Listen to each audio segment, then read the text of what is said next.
Welcome to The Explainer. Today, we're going to break down one of the most popular tools in any trader's toolkit, the MACD indicator. Okay, let's dive right in. By the end of this, you won't just understand what the MACD is, you'll actually walk away with two powerful strategies you can use. So, first things first, we've got to get the foundations right. Let's break down exactly what it is you're looking at on the chart. In the simplest terms, the MACD is all about showing you market momentum. It's designed to tell you if a trend is gaining upward or downward strength.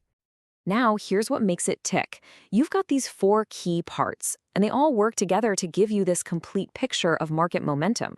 When that faster MACD line crosses the slower signal line, the histogram tells you not just which way things are moving, but how strong that move is. Think of it like this. The MACD line is the quick, responsive one on the team. The signal line, that's the slower, more considered one. Their relationship is everything. When the fast line crosses above the slow one, that's a hint of bullish momentum. And when it crosses below, well, that suggests bearish momentum is taking over.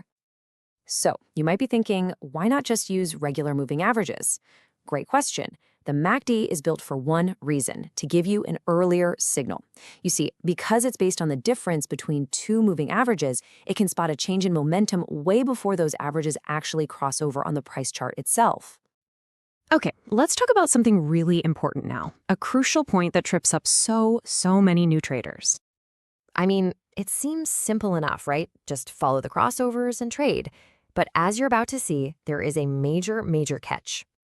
Here's the trap. The MACD shows you short-term momentum. But if that little burst of momentum is fighting against a much bigger long-term trend, you're gonna have a bad time. That small upward push in a massive downtrend, it's usually just a temporary blip, not a real reversal. And this quote just captures the problem perfectly. The indicator tells you one thing, but the overall market is doing the exact opposite.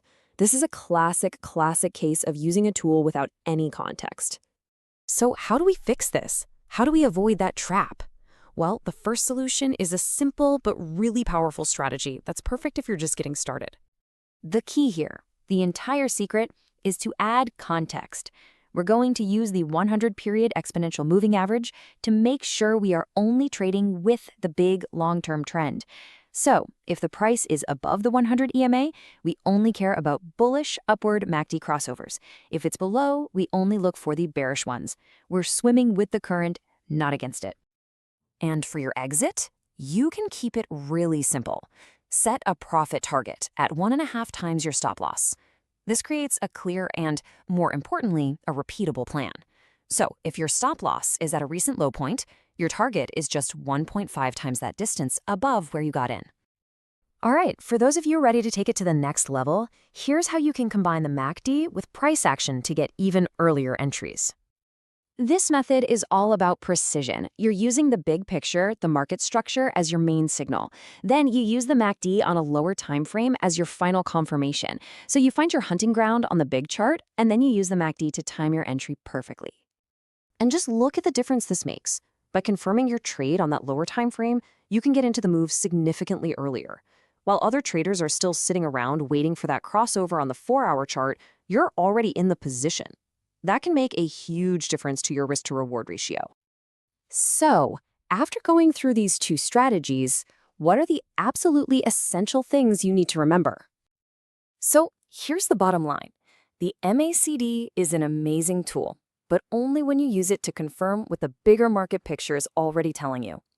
It's not supposed to answer the question, what should I trade? It's supposed to help you answer, when should I trade? So the real question isn't whether the MACD works, it's about how you are going to apply these principles. What context will you add to make it powerful in your own strategy? That's the key to really unlocking what it can do.